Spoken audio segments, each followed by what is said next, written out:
Bengal chambers of কমার্সের উদ্যোগে কলকাতার একটি নামী হোটেলে সম্পন্ন হলো বার্ষিক শিক্ষা সংক্রান্ত কর্মশালা। ষষ্ঠ বর্ষের এই অনুষ্ঠানে অংশগ্রহণ করেন একাধিক শিক্ষা সংস্থার প্রতিনিধিরা।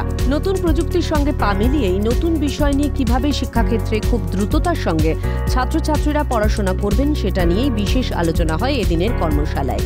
শিক্ষাক্ষেত্রে এখন নানা ধরনের প্রযুক্তি যুক্ত হওয়ায় আগের থেকে অনেক উন্নত হয়েছে শিক্ষা ব্যবস্থা। এক্ষেত্রে যেমন রোবোটিক্স এবং আর্টিফিশিয়াল ইন্টেলিজেন্সের অবদান অনস্বীকার্য, ঠিক তেমনই স্পোর্টস, ট্যুরিজম, শরীরচর্চা নিয়ে শিক্ষার আগ্রহও বেড়েছে। বেঙ্গল চেম্বার অফ কমার্স এই সংগঠন সমাজের সকল ছাত্রছাত্রী, শিক্ষক এবং অভিভাবকদের কাছে নতুন কি সম্ভাবনা রয়েছে সেই দিকটিও এদিন কর্মশালার মাধ্যমে তুলে ধরে। এবং তাদেরকে এই যে আমাদের যে ফাস্ট চেঞ্জিং মোড, যেটা মানে অর্থাৎ এডুকেশনটা কিন্তু ফাস্ট চেঞ্জ হচ্ছে, কন্টিনিউয়াসলি চেঞ্জ হচ্ছে, আমাদেরকে সেই চেঞ্জিং মোডটাকে অ্যাডাপ্ট করতে শেখানো to the institution, to the students, to the parents, to the teachers, এবং যাতে তারা অ্যাট পার হতে পারে অলওয়েজ উইথ দ্য গ্লোব। এবং আমাদের যে এই চেঞ্জেসটা অ্যাডপ্ট করতে গেলে টিচারদেরকে প্রথমে অ্যাডপ্ট করতে হবে, বিকজ অফ টিচাররা এটা অ্যাডপ্ট করেই শেখাবেন বাচ্চাদেরকে, স্টুডেন্টদেরকে। ওকে, তা সেটা তার জন্যে এই ধরনের প্রোগ্রামগুলো করে অ্যাওয়ারনেসটাকে আরও ক্রিয়েট করা। নতুন নতুন কী আসছে, যারা আমাদের আজকের স্পিকার আছেন, এমিনেন্ট স্পিকাররা আছেন ফ্রম ডিফারেন্ট ইউনিভার্সিটিজ, ইনস্টিটিউশনস, তারা এই চেঞ্জেসটা নিয়ে বলবেন।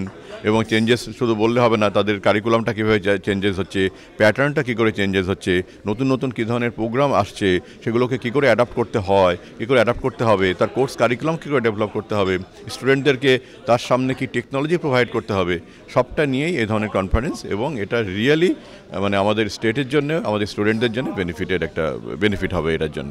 We are trying to achieve a lot of new innovation in future of education. 2030-35 key skills থাকবে. If we don't start planning from now, we can never achieve that thing. So that was the idea behind the conclave. এটাই যে এখন পথ অনেক সুগম, এখন অনেক রকমের নতুন নতুন সাবজেক্টস এসছে।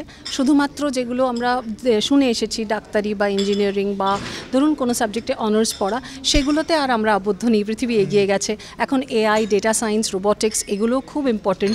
এবং দেয়ার আর লট অফ আদার সাবজেক্টস যেগুলো নিয়ে এখন সবাই পড়াশোনা করতে পারে। তো এখনকার জেনারেশনের কাছে আমার মতে অনেক বেশি সুযোগ আছে, সেই সুযোগের সদ্ব্যবহার করতে হবে।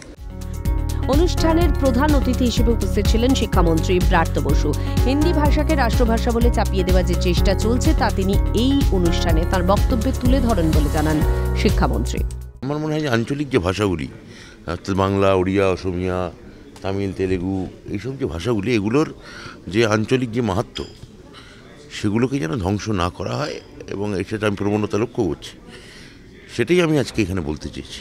ক্যামেরা দীপ্ত চক্রবর্তীর সঙ্গে দীপাঞ্জনা সাউদত্তের রিপোর্ট, ক্যালকাটা নিউজ।